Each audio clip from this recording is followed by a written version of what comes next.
wabarakatuh. Kami dari kelompok 10 gelombang ingin mempresentasikan proyek kerja membuat alat berupa alat interferensi cahaya menggunakan modul ESP32 dan LCD Android sebagai PC. Izin memperkenalkan diri, saya Sri Utami dengan NPM 2313022067. Saya Fernia Saputri dengan NPM 2313022015. Saya Faima dengan NPM 2313022006. Selanjutnya adalah alat dan bahan. Alat dan bahan yang pertama adalah LCD. Di sini kami memakai 3 LCD. LCD yang pertama adalah Samsung S047, LCD yang kedua adalah Oppo A16, dan LCD yang ketiga adalah Infinix Hot 7. Alat yang kedua adalah penyangga untuk LCD, penyangga untuk laser, dan penyangga untuk layar tangkap, ser modul dan kabel.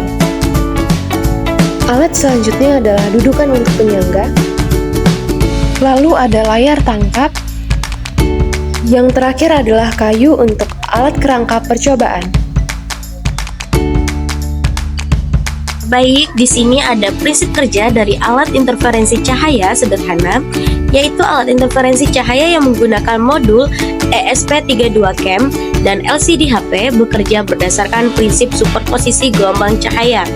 ESP32CAM berfungsi untuk menangkap gambar pola interferensi yang terbentuk ketika cahaya melewati celah LCD, yang kemudian menampilkan analisis hasil pola gelombang cahaya yang terbentuk secara real time atau visual, di mana gelombang cahaya yang dihasilkan saling berinteraksi menciptakan pola terang dan gelap pada layar akibat perbedaan panjang lintasan antara sumber cahaya dan LCD. Gelombang cahaya dari sumber koheren bertemu dan berinterferensi, menciptakan pola terang dan gelap pada layar sehingga memungkinkan data yang ditangkap dapat dianalisis untuk memahami pola interferensi gelombang cahaya yang terbentuk. Langkah pertama untuk mengoperasikan adalah yang pertama, menyusun rangkaian alat yang terdiri dari kerangka kayu yang di dalamnya terdapat 3 dudukan yang menopang laser sebagai sumber cahaya, LCD HP sebagai QC, dan triplex sebagai layar penangkap gelombang. Ketiga komponen tersebut disusun secara berurutan, secara sejajar dengan jarak yang dapat ditentukan sesuai dengan kebutuhan. Kemudian, menghubungkan modul ESP32CAM pada laptop yang di dalamnya sudah menginstal aplikasi software Arduino yang sudah dicoding untuk menangkap gelombang secara visual menggunakan kabel USB.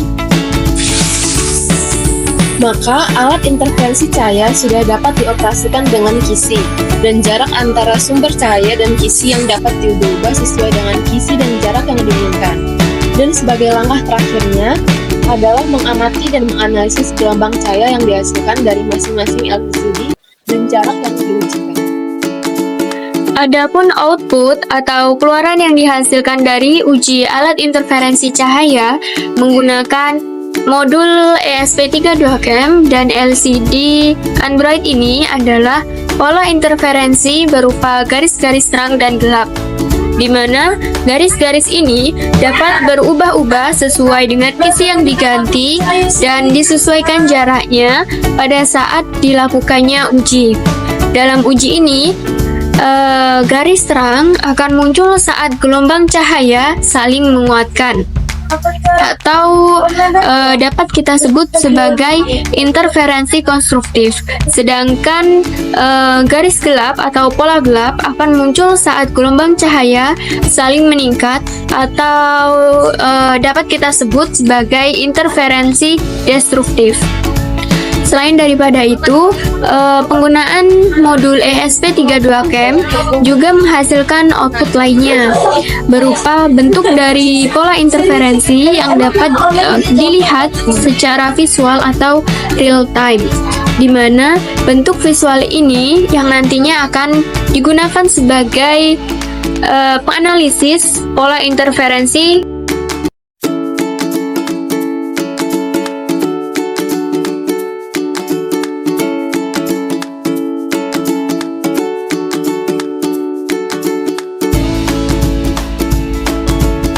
Sekian presentasi dari kelompok kami akhiri. Wassalamualaikum warahmatullahi wabarakatuh.